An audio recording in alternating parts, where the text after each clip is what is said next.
I really hate to bring attention to the Banana King and give him the very thing that he wants, but Onision's very YouTube presence brings about a very interesting and rather ominous point that I feel needs to be discussed. In this video, I'm going to be discussing various topics, such as sympathy, mental manipulation, and morality to inevitably answer the questions why it is that people watch his videos, why do people like him, and finally, why he is so dangerous. I'll be using my background in psychology to thoroughly dissect the facade that is Onision. Let's answer the first question right off the bat. Why do people watch his videos? Well, that's the easy one, really. People are subscribed to this utter train wreck of a human being's life because of something psychologists call the Pandora effect. It's the reason we can't look away from car accidents on the road, why Donald Trump got so much media attention during the election cycle, and why TV shows like The Bachelor and The Kardashians are so popular. In scenarios such as these, curiosity completely overpowers common sense. The very base explanation behind why human curiosity is so powerful is that humans possess an ingrained desire, regardless of the potential for adverse consequences, to resolve internal turmoil or uncertainty. So a really watered down simplification is, you see something, you have to know why, how, and what. Anything you don't understand that's outside of your norm, for instance, people tend to ogle at such things, trying in some way to fit it into their pre-existing schemas. In this context, schema is something that describes a pattern of thought or behavior that organizes categories of information and the relationships among them. So an example of this would be, say, for instance, I say land vehicle, and you think the classic four-wheeled car.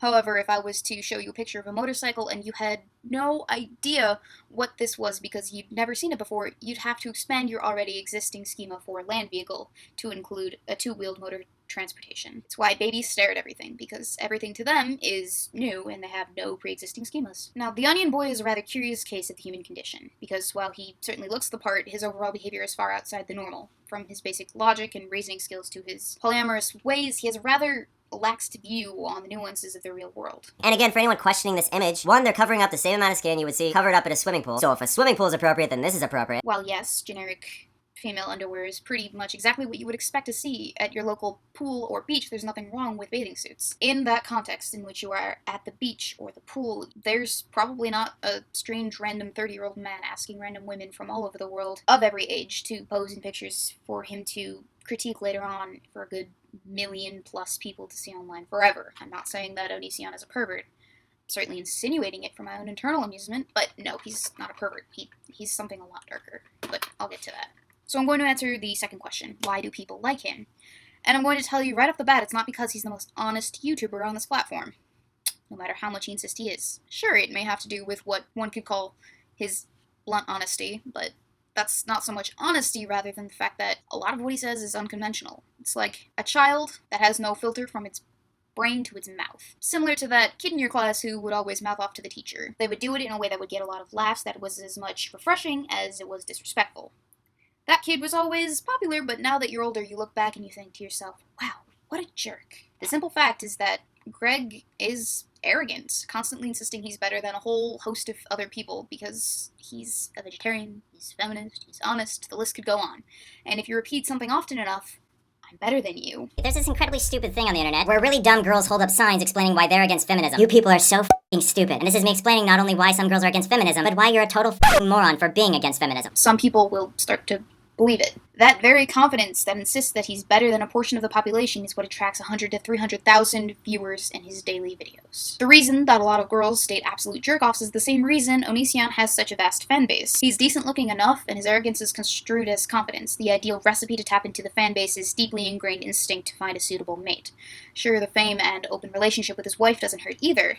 In fact, if anything, it encourages it. I say this because most of his fan base is female. Furthermore, this essence of prestige he holds with his fan base creates for him an aura of authority. These girls that subscribe to him on YouTube see him as a role model, and in looking at him as a role model, the standards for morality and appropriateness and self-worth are set. And with that, I'd like to talk about the third and the final question, which is this: why he is so dangerous. Onision is scarily manipulative. In his polyamorous relationship between Lanybot and Billy, he manipulated a situation in which he could morally claim high ground by telling Lainey, his wife, that he wouldn't do anything with Billy, their marriage's romantic third wheel, that he wouldn't do with a friend. Post this discussion, he proceeded to cuddle with and give Billy a full body massage, both of which he's done with other people he was in platonic relations with previously. Now, this instance portrays either a distinct lack of ability to sympathize with another person's, his wife's, emotional sensitivity, or it shows that he is aware of that emotional sensitivity but doesn't care about it. Another instance has to do with the occurrences in which he requested pictures of people for critiquing purposes and used them in videos. Some of them were of underage girls in their underwear, and he insisted that the photos were technically legal because they were stuff that anyone could see at the beach or the pool. But I already established all of this. Just because it's technically legal doesn't mean that it's morally sound.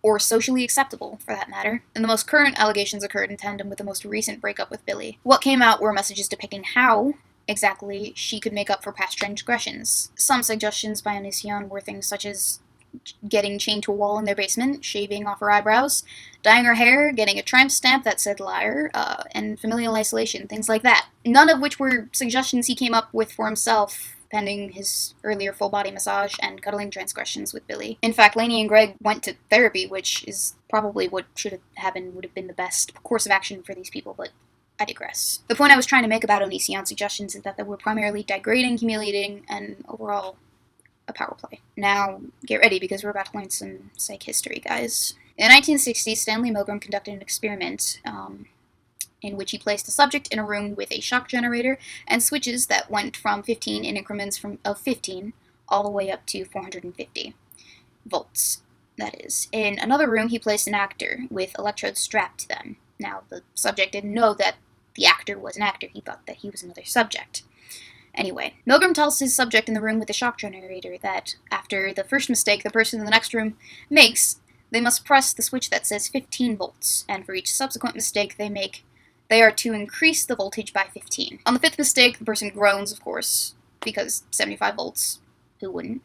The subject keeps flipping switches, and then 150 volts rolls around, and this guy starts screaming, and the subject wants to stop. However, there's a guy in the room with the subject in a lab coat who is observing the experiment, and he tells the subject to keep going, that he must keep going. And so the subject does so under the encouragement and instruction of the authority figure in the lab coat, all the way to an excruciating 450 volts. And 26 of the 40 subjects who participated in this experiment did just that. Only 5 of the 40 stopped, short of 300 volts. Of course, no one got hurt. The guy was an actor. He was attached to dummy electrodes, I guess. But this experiment makes an interesting and rather terrifying point about the ramifications of humanity's tendency to obey an authority figure. It's why German citizens in World War II were so complacent with the Nazi regime. It's why hundreds of Catholic priests all over the world have been able to take advantage of young, impressionable children. And it's why Charles Manson, though his hands may technically be clean, as he never actually murdered anyone, was convicted of 7 counts of first-degree murder. Now, I'm not saying that Onision is going to go kill people,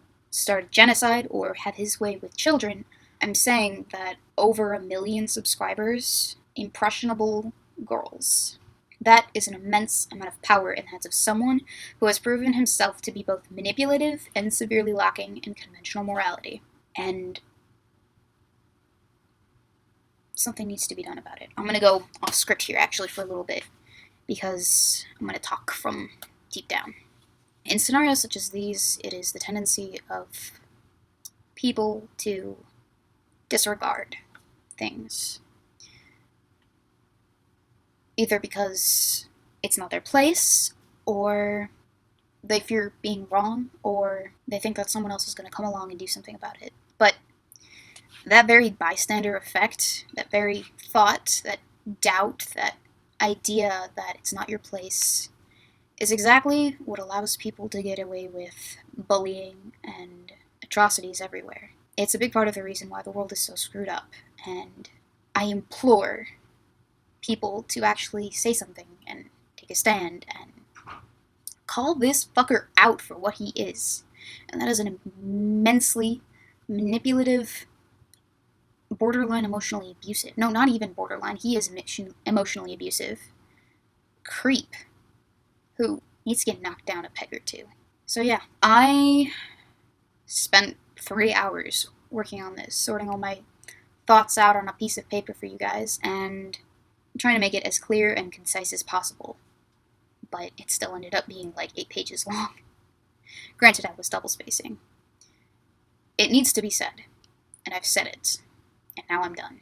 So please do share this video. Not because I want the views, but because people need to hear this. And for people out there who are struggling with abusive relationships or a manipulative person in their life, you're not alone. You have people to talk to.